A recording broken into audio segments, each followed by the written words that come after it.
This is lesson for pre-calculus 4.4, just going over the laws of logarithms, a review. So I want to remind you that we're going to have x, y, and z. They're real numbers. We're going to use the letter A.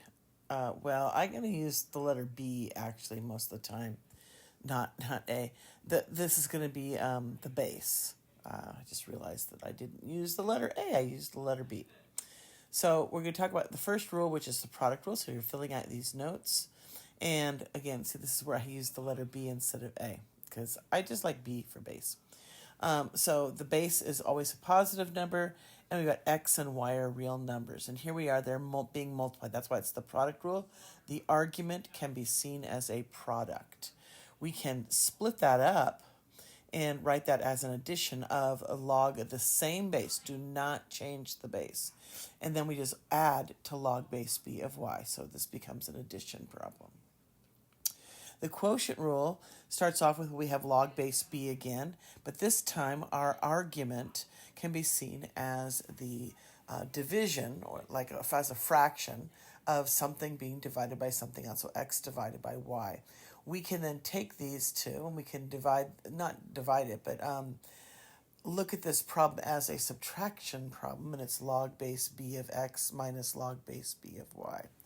These all relate back to exponential rules that had to do with when you were subtracting the exponents, because remember, these mean exponents. When you're subtracting exponents, it meant that you were dividing one power divided by another power. The power rule is when you have this argument raised to a power, you can take this power and it becomes right in front as a multiplication. Because again, the idea is a power to a power is you end up just multiplying the two powers. And so we have this. And remember that power or exponent, that's what log base b of x means exponent. So this is an exponent times another exponent. We're going to use those laws that you now have written down to condense these. This is called where we condense and write as one single logarithm. And so we're going to condense this as an addition. We're going to change it to the argument where we're going to multiply them. So we're going to, and they both have to be the same base. Always look to make sure that they come from the same base.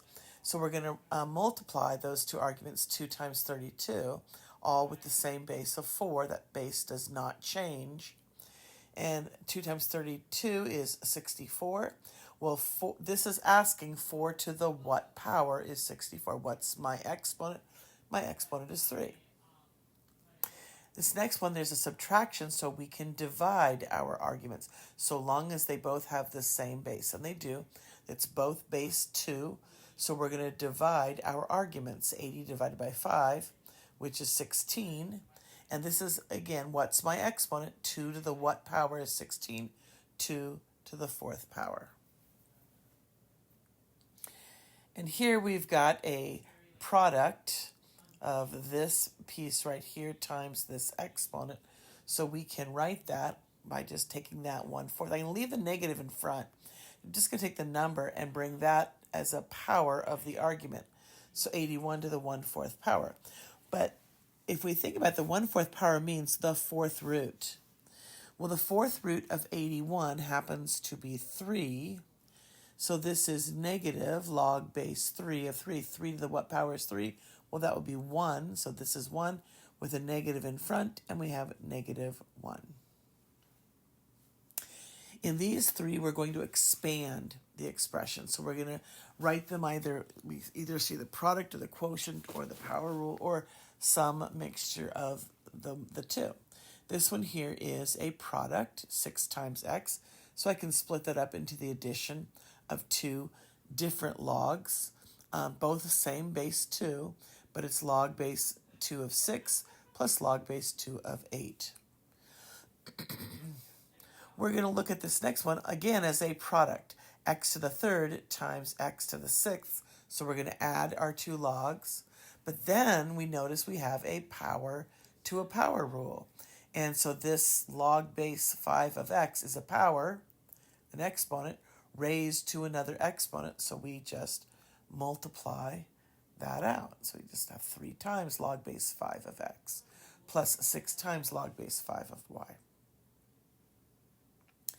In this last problem, we've got division, and we've got other stuff going on front there as well. So let's look at that. First of all, the division. I have what was in the numerator, a to ab here, but then minus what's in the denominator, which was c to the 1/3 power. I wrote that as 1/3 power instead of cube root. This first one here, now that I've done this first step of expansion, I can expand this even further because this is a product. So I'm going to write that as ln of a plus ln of b. And then we still have this one here where we can bring that power out in front, and it becomes minus 1/3 ln of c. And that would be the final answer to that problem. In these problems, we're going to use what we've known to write as one single logarithm. We can't solve this. We can't do anything other than write it as one single logarithm. First, I have to make sure, do both of my logs have the same base? And they do. They're both base 10. Since they're both base 10, I'm going to write each one of them first simplified. Log base 10 of x cubed. Bring that number, that multiplier up in as an exponent. And then we're going to do the same thing with this one, where we're going to take the 1/2 and bring it up. We have this. Now I notice they're both base 10, so I can combine them with multiplication. And I have this. Now that's a perfectly fine answer, but I like to finish this by saying, let's rewrite this as the square root of x plus 1. And this just looks a little bit neater. Has fewer parentheses in it. I mean, the square root symbol is a type of parentheses, but let's get that. All right, here we have 3 different statements. We've got ln of s, we've got 1/2 ln of t, and we have 4 ln of t squared plus 1. So let's look at it one at a time. We're going to take that 3 and bring it up as a power. We're going to take that 1/2 and bring it up as a power. And we're going to take that 4 and bring it up as a power to the whole thing, to the t squared plus 1. Do not distribute that 4 to each one. That's not how that works. I still notice a few of you are making that mistake. You can't distribute this power inside a group like that. You have to actually expand it out. And we're not going to expand it out, because our whole thing is to condense. Since we have addition, these 2 arguments will be multiplied, and then this is subtraction, so this argument will be divided. And so we have the s cubed times t to the 1/2, and then it's being divided by the other argument, t squared plus 1, all raised to the 4th power. And I'm sorry, that's the end of that problem. Okay, let's look at change of base formula. We had this a little bit in the previous lesson. When you have a log of any base here, I can change this base to anything I want, and I simply write log of the new base. So here I'm going to say log base a of the old argument. So log base a of x instead of log base b of x. The new base that I wanted, log base a of x divided by log base a of b. Remember, a stands for any new base I want it to be. Typically, the new base that we want it to be is something that's easy on our calculator, like log base 10. Now, we just write log. We do not need to write log base 10, but I just do want to remind you that that does mean base 10. And so I have log base 10 of x divided by log base 10 of b. Instead of log base 10, I could be using log base e, the natural log. ln of x divided by ln of b.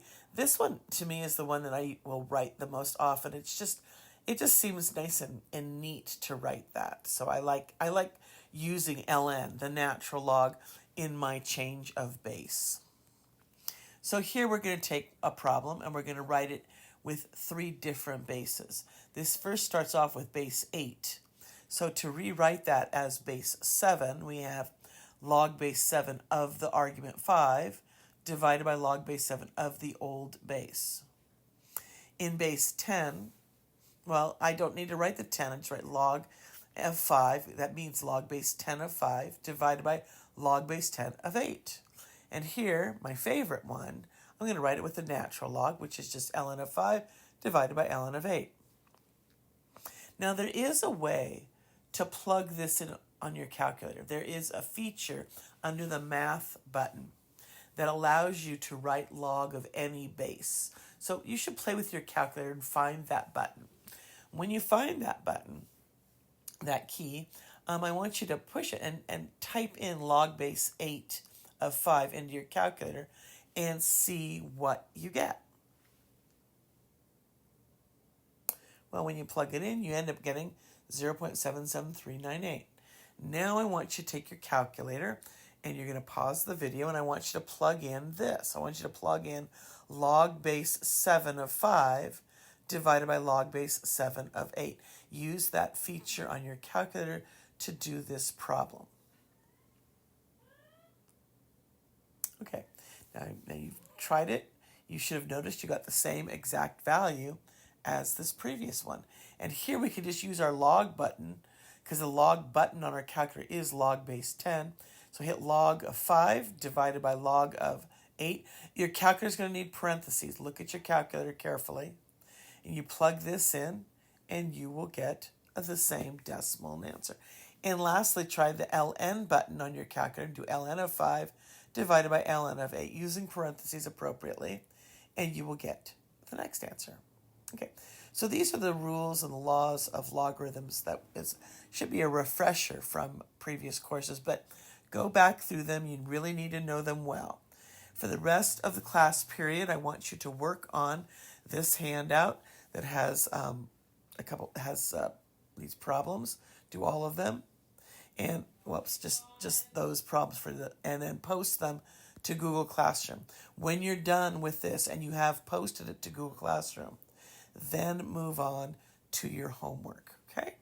And this has a separate assignment in Google Classroom. Make sure that you're putting in that classwork one in the classwork assignment.